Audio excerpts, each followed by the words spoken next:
Здравейте,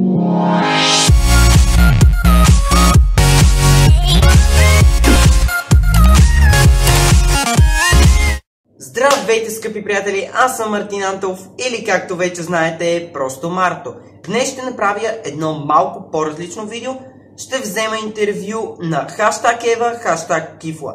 Любимката на всички тинейджери ми гостува за първи път и надявам се да ви хареса. Целувки, приятели, и приятно гледане! Здравей, Ева! За пръв път гостуваш в канала ми. Представи се на хората. Здравейте, сладурчета! Аз съм хаштаг Ева, хаштаг Кифла. Знаем, че си Кифла, но ни кажи как се чувстваш. Много развълнувана, много.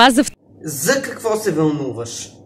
Аз съм тук, за да представя своя дебютен музикален албум. Той е пълен с песни, много е готин.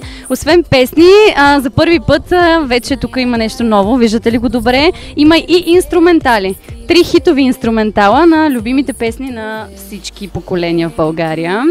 О, моля те, без реклами. Била съм и в театъра, и в киното съм снимала разни неща. Казах ти без реклама. Окей, добре. Ева, ти обичаш ли феновете си? Твоите почитатели, много като че ли е най-голяма. Ева, какво правиш по цял ден? Да не лежиш вкъщи? Ами аз работя и всичко, което изкарам от участията си, до този момент влагах в образованието си. Аз съм завършила Национална музикална академия, професор Панчо Владигеров, с поп и джаз пеене, магистър. Браво! Какви са оценките ти? Разбира се, съм отличничка, мили деца и получавам и стипендии. О, така ли? Безспорно си нашият тин идол. Ти ли откри своите фенове или те откриха теб?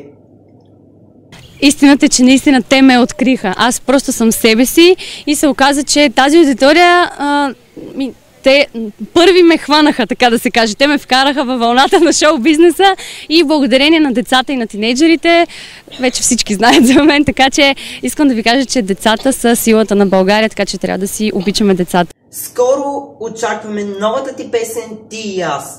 Ти какво мислиш за нея? Тази песен е съвсем нов проект, с нов композитор работя за първи път, Светлин Къслев, едно изключително талантливо момче, което е написал 90% от хитовете в България. Ти отговаряш ли на своите почитатели в социалните мрежи? За един творец. Значи аз си пиша постоянно с много деца, много фенове, почитатели, по-големи, по-малки, всякакви хора от цяла България, дори от чужбина.